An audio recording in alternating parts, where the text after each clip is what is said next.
What's up everybody, Thralls Metal here once again. I'm Necrotic Nick and I have an album review for you. So there's generally always some stragglers towards the beginning of December that, didn't have the chance to come out much earlier. And I try to cover as much as possible, namely because Malignant Altar came out so late last year and really could have been on my year-end list, but I didn't listen to it before I actually made my year-end list. So I try to give more chances towards the end of the year. But this was one that I saw was coming out and I definitely had to go over it because I've been a fan of the band for a while. So today I'm going over the latest offering from Hammers of Misfortune, Overtaker. Now this comes out digitally on the 2nd of December. It does come out in January on vinyl on Cruz del Sur Music. This band formed in 2000 in San Francisco, but has since moved to Montana, which is like, I guess the absolute opposite of San Francisco. Like you go from living where all the people are to where like almost none of the people are. Like I think there's probably more bears and mountain lions than there are people in Montana. I suppose it depends on where you live in Montana, but I mean, that's generally my impression of it. I think between like Montana and Wyoming, those are the most sparsely, populated states out there. Anyway, this is their 7th album overall. I've been a fan of these guys for a while. I picked up, I want to say the Locust Years on a whim and I became a huge fan of it. I was a big fan of their last album, Dead Revolution. Thought that was just a really wild sounding album, and well, this band is kind of their own thing. It's prog metal with roots in heavy metal and thrash metal, and it all comes together with some very strange soundscapes, and again, it's just kind of their own thing. And that kind of makes sense because this is helmed by John Cobbett, the main guy behind, or at least was behind, the Lord Weird Slowfag, which admittedly, I have still some trouble getting into that band. It's just a very strange, like weird prog band, like more avant-garde, I would say, but very interesting. He's also done Time and Vol, which I think is an awesome side project featuring Mike Schneit, I don't know how to say his last name, the guy from Yob. But either way, Hammers of Misfortune has always been one of his main projects. They started off as a blackened death metal act in '95 called Unholy Cadaver, and then switched around their sound around 2000, became Hammers of Misfortune, and they've had a rotating sort of membership. Like John has always been the main guy involved in this. This one actually has some returning members, and one that is a returning full-time member now, Jamie Myers, who comes on doing vocals on here. She was the vocalist and bassist years ago. I believe she was on the Locust Years, but she left not too long after that, and again, sort of a rotating sort of membership in here. And this one is kind of even different in terms of Hammers of Misfortune's overall sound.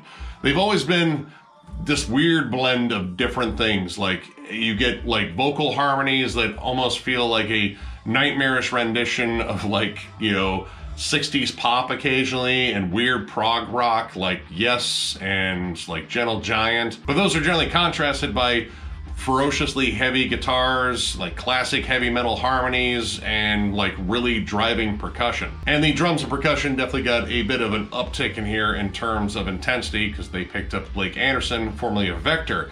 And this is probably their fastest, I would say heaviest album yet, but believe me, it does not skimp on 1 ounce of the strangeness that is Hammers of Misfortune. This album is fucking nuts, and this is like high speed nuts because a lot of these songs are flying along at thrash rhythms with thrashy guitars, but definitely contrasted once again with stuff that is from a completely different playbook, like mellotrons, timpani drums occasionally, a Selena string ensemble, which I had to look up what that was, and it looks like it's another type of really interesting old school keyboard. It's very wild. The opening track, which is the title track, just essentially takes off into just fast, blasty drums, very just twisted, sort of like wild thrash riffing and haunting vocals. Jamie's vocals on here are very strange. Now she harmonizes very often with their keyboardist, Sigrid. She's another longtime member. I believe she's the only other original member in this project. And the combination of their vocals, which are fiercely layered in the production, really come across as very haunting and strange. Like they seem to spiral down and spiral out. The vocal melodies are very unique. They sound creepy, like a choir of ghosts.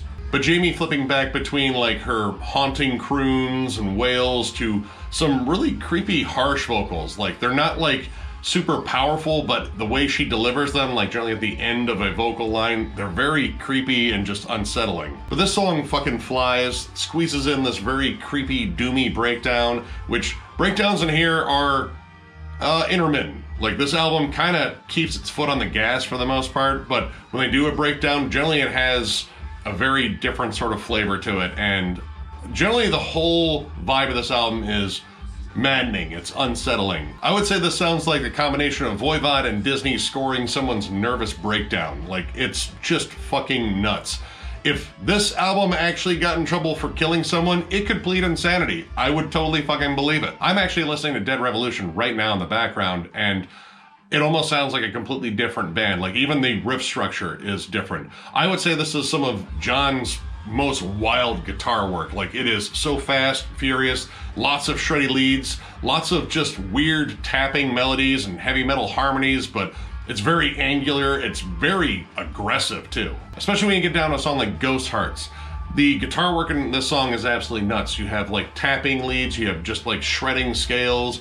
It's really insane how it all comes together in here. It's just this very intense song, and it's one of the more guitar-driven ones where the guitars just kind of take center stage, but you also have all these cool like synthy sections or keys or whatever the hell they're playing. I'm not entirely sure half the time, but it's how they accent it. It like kind of turns into like thrash metal meets like Tim Burton, especially in the song Viper's Cross, where the riff is accented with this very interesting synth pattern, and towards the end of it, like these big like proggy synths come in, like Rick Wakeman, except you have thrash metal. And when they do thrash metal, there's definitely a little bit of that Bay Area influence, like you can still kind of hear it, but it kind of comes from like the bands that were a little bit different in the Bay Area, like not so much your Metallicas or your Exodus, but more along the lines of like Blind Illusion and Possessed, like the bands that were like, well, let's take this bass sound and get a little bit stranger with it, especially Blind Illusion. Imagine those bands combined with Rush and Yes, and you would have kind of some of this, but also a bit of that sort of avant-garde, strange songwriting you would get with like Voivod and Psy. The pacing in this album is very frantic and very intense, and I think a lot of it is due to the drum work in here. The drum work in here is insanely fast, very chaotic, but it does come together really well. Like, this guy played in Vector, and Vector was, you know, known for all sorts of just crazy fucking awesome drum work. Most of the guitar work though, and unfortunately a bunch of extracurricular activities that I'm not gonna go into. But the drums on here keep this at like just a nuts pace. Anytime you feel as though this album is gonna settle down and slow down in like a groovy pocket, it generally just explodes not long after that. And the songs can open a little bit misleading, like you think, again, you're gonna get a little bit of a break, but you don't. Songs like The Raven's Bell and Don't Follow the Lights, which honestly, I don't know if I'd follow any lights that this band is guiding me towards, because wherever they're going, it's about to be fucking weird. They both opened leading you on that it's going to be a little bit more of a slow affair, like it's not gonna go to the thrashy fucking well that this album loves to go to, but eventually it does. Don't Follow the Lights is an oddly calming intro to the song. Like, it feels very lush and spacey. Like, it feels like the most inviting song on here. You have acoustic guitars, big lush synths, like they're not the creepy Hammond organs or any of the weird spacey sound effects that come in. Like, they just sound, well, kind of like Devin Townsend-ish. Like, it has that sort of vibe where like, hey, everything's gonna be cool. Even if I slam you with this big riff, it's still gonna sound really nice. But that slowly builds into another fast, thrashy song, but it's kind of cool how they lead into it. Like, you kind of feel as though you're gonna get something a little bit different, and then it turns into another fucking maelstrom of insanity with a really interesting chorus, as if she's just pleading with you on here. And vocally, like, sometimes I think the layering is a bit much on here. Like, you know, the ghostly choir thing is a good effect, but it's kind of overused a bit. But when they isolate Jamie, she can do a lot of really cool stuff in here, and there's some songs in here where the vocals really stand out. And then the Raven's Bell, the way that one opens up, it almost sounds like Trans-Siberian Orchestra, like a little bit. I wouldn't necessarily call it like Christmassy, but it is kind of like neoclassical in terms of like just the flavor for just a second before inevitably just ripping into some fast machine gun riffs and just insane howling and craziness. Because that is like the main gear on here. The main gear on here in terms of a commonality between every song is man, they like to get fast. In fact, like blast beat fast in here. And that generally isn't like a huge thing with this band. In terms of like their past work, a lot of it is, I don't know, like more just lavishly proggy, like long-winded songs that kind of have like interesting peaks and valleys. This one is definitely more like fever pitched, like we have to go fast. There's like an urgency to it, and I don't know, I kind of dig that overall. But I also like a lot of variety, and when I see prog listed as a descriptor, or at least like a subgenre something falls under, I expect a lot of like really wild songwriting that kind of gets outside the box. And granted, a lot of this it kind of stays in one box, maybe a little bit too long. Now, Ravensbell does break into this really cool, very Rush-like breakdown on there. I absolutely love it. I think it's one of the catchiest sections on here. But when it comes down to like standout moments on here, it was kind of hard to find them, namely because a lot of this kind of did the same thing from song to song. The musicianship was always fucking impressive, just because, I mean, these guys can clearly play. It's just the songwriting, I think they kind of went to the well a little bit too much, especially for a band that is definitely a prog band. This album really didn't even slow down until the last track, Aggressive Perfection, which I have to think is like some kind of Slayer nod right there. But the song opens up with like this kind of big sludgy riff that kind of stands on its own. Like it's actually isolated between like the bass and the drums. There's no keys, there's no vocals for a bit. And that riff kind of sounds like Pantera. Like, it kind of sounds like the thing you would hear on, like, Walk or Drag the Waters. It's a slow plodding riff. Like, there's a little bit of a southern tinge to it. And it kind of works this groove for a while. Like, it builds on top of it, the vocals come in, and Jamie sounds great on this one. There's a real haunting quality to her voice in here, but this song slowly picks up the energy rather than exploding like a lot of these songs do. There's something to be said for, like, the slower transition here, because you get a lot of songs that have these very knee-jerk transitions that just kind of fucking take off on you. But this is one of their longer songs in here. In fact, I think it's the longest track on here, just over 6 minutes. A lot of these songs are relatively short, and generally you don't think of short songs when it comes down to prog, and I think that kind of worked against them here. This song took the time to build some really distinct moments. It didn't open up immediately fast and thrashy. It kind of got to that point later. And it closed on this really awesome like riff and groove at the end that really stood out as another very catchy moment on here. But I think because these songs are short and they have a lot of ideas that they're trying to put in them, I think ultimately this kind of suffers from sounding a little too condensed and a little too frantic, to the point where the songs kind of run into each other. A lot of the same elements actually show up on every song.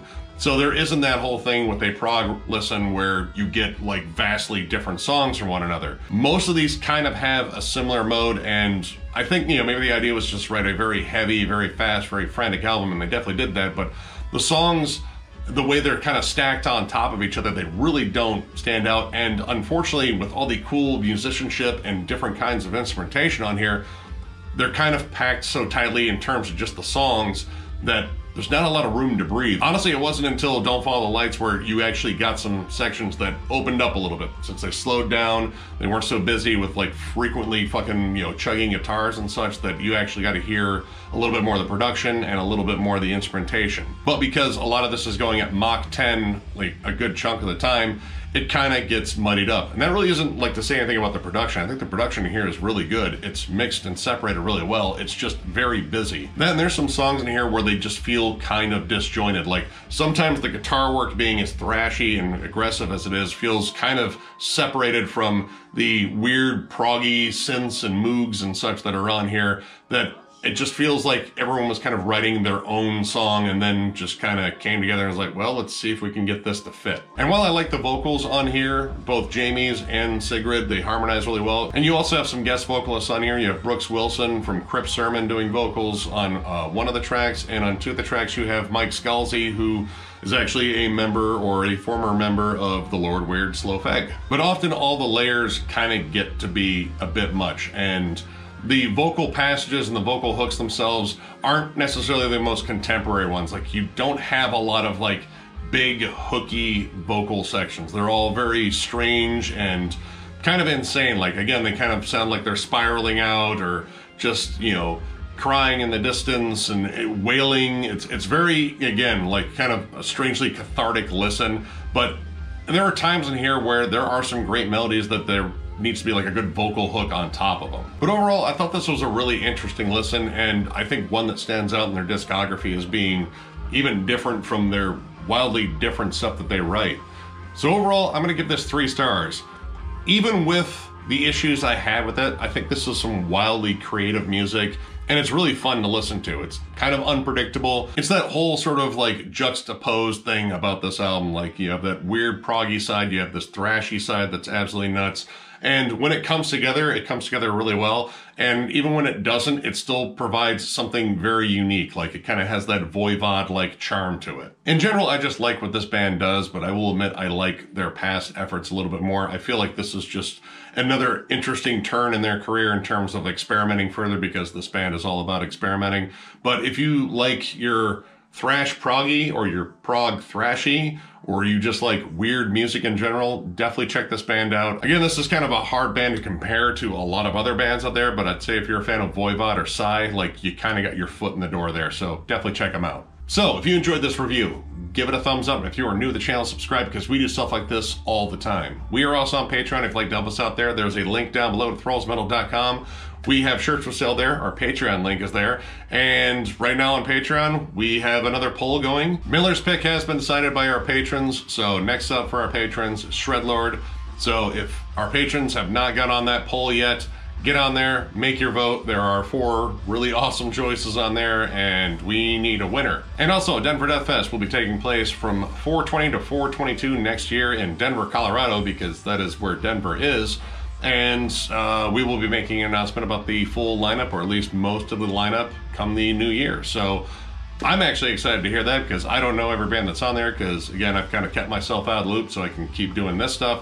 But I'm reasonably sure they found some killer bands, and we're looking forward to seeing all you guys there for that one. And of course, thank you all so much for liking, subscribing, commenting, following, all that shit. It means the fucking world to us. There's only like a few more things I'm probably going to review before we're going to get down to year-end lists. I am still agonizing over mine, whittling it down, fine-tuning it. And it's tough because there were a lot of good releases. And of course, I'll kick it off with the best EPs and splits of the year. But yeah, this was another solid year in metal. And well, if anything, it was solid because of you guys too. Because again, you guys keep us going. It's fucking awesome what we got here, and we want to keep it going. So once again, thank you all for watching, and we will catch you later.